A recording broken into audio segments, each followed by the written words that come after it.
ก็นั่นแหละแบบบ่ฮู้สิว่าอย่างเนาะเพราะว่ามื้อนี้ทรายก็รู้สึกแบบว่าตามหัวข้อเลยเนาะหนึ่ง1 ปี1 ปีของสายเนาะที่แบบว่าได้เฮ็ดกับ YouTube มานั่นแหละโอ้โหมื้อนี้แบบว่ามันมีความรู้สึกแบบหลายสิ่งหลายอย่างเนาะซึ่งทรายก็เลยว่าสิมาแชร์เรื่องราวของตัวเองให้กับท่านผู้ชมได้เบิ่งเนาะคณะผู้ใดแบบว่าอยากเฮ็ด YouTube บ่หรืออย่างประมาณนี้แต่ว่าสำหรับส่วนตัวทรายเองแล้วทรายก็มีเรื่องราวของทรายที่จะเอามาแชร์สู่ฟังเนาะว่าเป็นแนวใดเนาะกับการเฮ็ด YouTube มา1 ปีเนาะเพราะว่าทรายเริ่มต้นเฮ็ด YouTube ด้วยการตัดสินใจซื้อกล้องหน่วยนี้เห็นบ่นั่นแหละตัดสินใจซื้อกล้องหน่วยนี้มื้อนั้นแค่มีเงินประมาณ 20,000 บาทเงินเก็บทรายเนาะ20,000 บาทแล้วทรายก็คิดว่าเอ๊ะเสีย YouTube ดีป่าววะอย่างประมาณนี้นะเพราะว่าช่วงนี้เป็นช่วงท้ายปีเนาะของทรายก็คือช่วงท้ายปีของปี 2018 เนาะซึ่งทรายกลับไปว่าที่ไปเที่ยวหรือว่าที่จริงทรายก็อาศัยอยู่กรุงเทพอยู่แล้วบางตรงซะเนาะแต่ว่าช่วงนั้นเป็นทรายอยู่ลาวแล้วทรายก็เลยตัดสินใจว่าทรายสิไปเข้าดาวอยู่ที่กรุงเทพเนาะก็เลยตัดสินใจว่าเฮ้ปี 2019 แบบว่าสิลองเฮ็ด YouTube เบิ่งอย่างประมาณนี้นะก็เลยตัดสินใจโดยการปล่อยเงิน 15,000 บาท14,500 บาทราคากล้อง GoPro 7 ตอนนั้นที่ออกมาใหม่ๆเนาะมื้อนี้บ่ได้มารีวิวกล้องบอกไว้ก่อนบ่ได้มารีวิวกล้องบ่ได้มารีวิวอุปกรณ์เนาะแต่ว่าแค่จะเล่าเรื่องราวของมันแต่ละอันมันมีสตอรี่ของมันว่าจุดเริ่มต้นที่แบบว่าจาก GoPro 7 หน่วยเดียวแล้วซุมื้อนี้แบบมีอุปกรณ์พับขึ้นมาเลยนะมันใช้กับบุคคลคือกันนะว่าซุมื้อนี้มันสิมีหลายมาปานนี้เนาะเนาะ นั่นแหละทรายก็เลยว่าสิมาแชร์เรื่องราวของตัวเองเนาะว่า YouTube มันให้ทรายอย่างแน่เนาะก็คือตามที่เห็นเนาะผ่านมาเป็นเวลา1 ปีของทรายที่แบบว่าทรายได้เห็น YouTube มาเนาะแบบรักๆแม่นประสบการณ์ของทรายแล้วกันที่ว่าทรายได้กับมันเนาะบ่ว่าจะเป็น Subscribe จะเป็นวิวจะเป็นเงินต่างๆที่ได้จาก YouTube สปอนเซอร์ต่างๆที่มันเข้ามาแล้วก็มีและทรายก็มีคอนเนคชั่นต่างๆที่อยู่ในประเทศไทยแบบว่าฮู้จักหลายคนแล้วก็มีโอกาสหลายคนบ่ว่าจะเป็นคนดังคนบ่ดังอย่างประมาณเขาได้เข้าถึงกับเจ้าได้อย่างที่คิดฮอดได้จากไหนซ้ายกับโบคิดคือกันว่าซ้ายสิมาฮอดมื้อนี้จนได้บ่ต้องโบคิดคือกันเนาะถามว่าซ้ายตัดสินใจถูกบ่ที่ซื้อกล้องหน่วยนี้ GoPro 7 เนาะเอาตรงๆเลยสำหรับซ้ายว่ามันคุ้มนะมันคุ้มที่แบบว่าเฮาลงทุนกับมันแค่ 14,500 บาทตอนนั้นกับการตัดต่อวิดีโอที่แบบว่าบ่เป็นด้วยซ้ำบ่ต้องบ่เป็นด้วยซ้ำเนาะก็แค่ตัดต่อมั่วๆไปมั่วๆอย่างประมาณเนี้ยเพราะว่าทรายเองก็บ่ได้จบสายตรงมาดีเลยเนาะแต่ว่าสมมุตินี้ YouTube มันให้ทรายอย่างฮู้บ่ให้เดา1 2 บอกเลยก็ได้ว่า YouTube มันให้อาชีพกับทรายเนาะมันบ่ได้ให้แค่ว่าให้วิวให้ซับให้อย่างเนี้ยเพราะว่าทรายบ่ได้โฟกัสณตอนนั้นบอกตรงเลยว่าทรายบ่ได้โฟกัสในเรื่องนั้นหลายแต่ว่าทรายโฟกัสว่าเฮ้ยเขาเห็น YouTube มาเรื่อยๆนะแล้วทรายแบบว่าค่อนข้างที่จะหลงไหลในการถ่ายทำวิดีโอแบบถ่ายงานต่างๆอย่างประมาณเนี้ยมันเลยแบบมีแพชชั่นขึ้นมาหลายขึ้นกว่าเก่าคือเก่าสินะ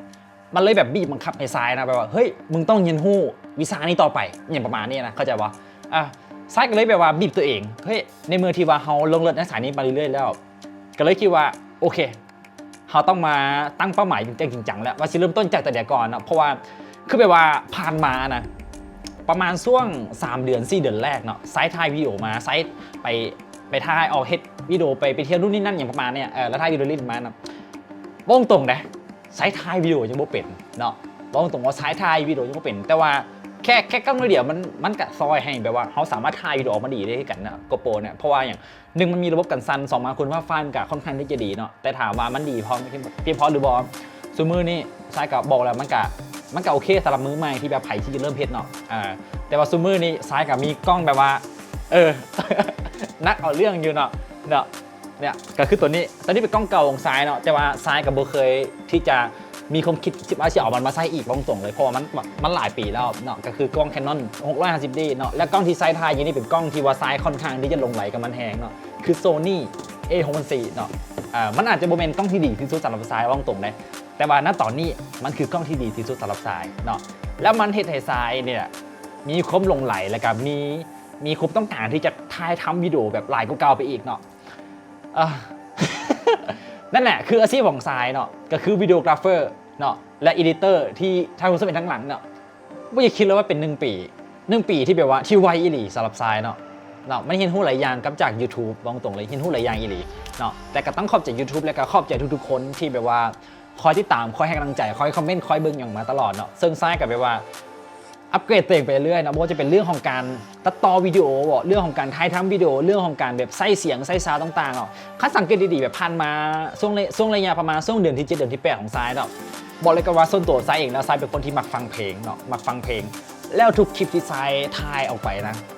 แล้วก็เอามาตัดต่อซ้ายจะใส่เสียงเพลงเป็นเมนหลักในการตัดต่อว่องตรงเลยใส่เสียงเพลงเป็นเมนหลักในการตัดต่อคือผ่านมาว่องตรงเลยซ้ายยังจับจุดตัวเองไม่ได้ว่าเฮ้ยเขาเซตคลิปวิดีโอสไตล์ได้ดีเขากับบริวูดกันมาซ้ายเซตคลิปวิดีโอสไตล์ได้ดีเนาะแต่ว่าในช่วงระยะประมาณช่วงเดือนที่7ที่8ที่9ที่10มาเนี่ยแหละซ้ายเกิดเปลี่ยนโฟกัสแล้วว่าแบบมันเริ่มเห็นแล้วว่าเขาควรที่คลิปในทางใดเนาะสมมตินี้ก็ตามที่เห็นเนาะคลิปของซ้ายก็จะเป็นบล็อกในการท่องเที่ยวไม่บอกคือผ่านมาแบบไปรีวิวนู่นนี่นั่นอย่างที่นะซ้ายก็แค่อยากจะฮู้กันว่าท่านเป็นรีวิวแบบคนไม่จริงเบื้องหลายบออย่างประมาณนั้นเนาะแต่ว่าเห็นมาแล้วซ้ายก็รู้สึกว่ามันยังไม่ตอบโจทย์ตัวเองนะอันนี้ตรงนะไม่ได้ตอบโจทย์ใจตัวเองเนาะเพราะว่าใจซ้ายไม่ได้ต้องการอย่างนั้นเนาะแต่ว่าเห็นไหมเรื่องเราเฮ้ยเขาเริ่มลงไหลในการถ่ายทำวิดีโอแบบเรื่องของการท่องเที่ยวหลายกว่าเนาะก็เลยแปลว่ามันม่วนไปทางนี้เนาะนั่นแหละหลังๆมาเนี่ยสังเกตไหมซาวด์เอฟเฟกต์ไซแทบจะไม่ได้ใส่เลยซาวด์เอฟเฟกต์เด้ซาวด์เอฟเฟกต์ไซแทบจะไม่ใส่แบบติ๊กกี้ตอนไซตัดต่อมาไซจะใส่เสียงติ้งต้องติ้งตังติ้งตังเนี่ยแบบว่าตรงๆเลยแต่ไซไปบางคลิปไซซูเมอร์นี่ไซกันยังงงว่ากูใส่ไปให้อย่างวะฮะนะกูใส่ไปให้อย่างวะแบบว่าเวลาเขาบางคืนแล้วเขายังรำคาญตัวเองนะนั่นแหละซูเมอร์นี่ก็เลยแบบเปลี่ยนแนวธีมวิดีโอของตัวเองเนาะจากการแบบว่าเอาซาวด์เอฟเฟกต์ตัวแบบติ้งต้องติ้งออกไปเบิดเลยเนาะไซก็เลยเปลี่ยนเป็นแบ็กกราวด์มิวสิกออกมาใส่เลยมันเป็นคอนเทนต์ของการท่องเที่ยวอย่างประมาณนี้เพราะว่าหนึ่งมันให้เลือกอารมณ์เนาะคือแบบสาเหตุมาต่างๆเนาะก็ค่อนข้างที่จะหลายเนาะ YouTube นั่นแหละก็เป็นเรื่องราวผ่านมาของสายในระยะ1 ปีก็ค่อนข้างที่จะคุ้มเนาะคุ้มแน่บ่คุ้มแน่กับโปรเจกต์ซีวาให้กันเนาะก็สำหรับตัวไซเองไซคือว่าคุ้มสุดๆละเนาะคุ้มสุดๆละเพราะมันนี่ชีบอร์ดใจดีวะก็ต้องขอขอบใจทุกๆคนแล้วกันเนาะที่แบบว่าคอยติดตามคอยให้กำลังใจไซมาตลอดเนาะเอาเป็นว่า2 วันเสาร์อาจจะมีอย่างตื่นเต้นหลายเก่าๆเนาะวันนี้ไซต้องบอกว่าขอลาไปก่อนเนาะแล้วเขาที่เจอกันในวิดีโอหน้า See you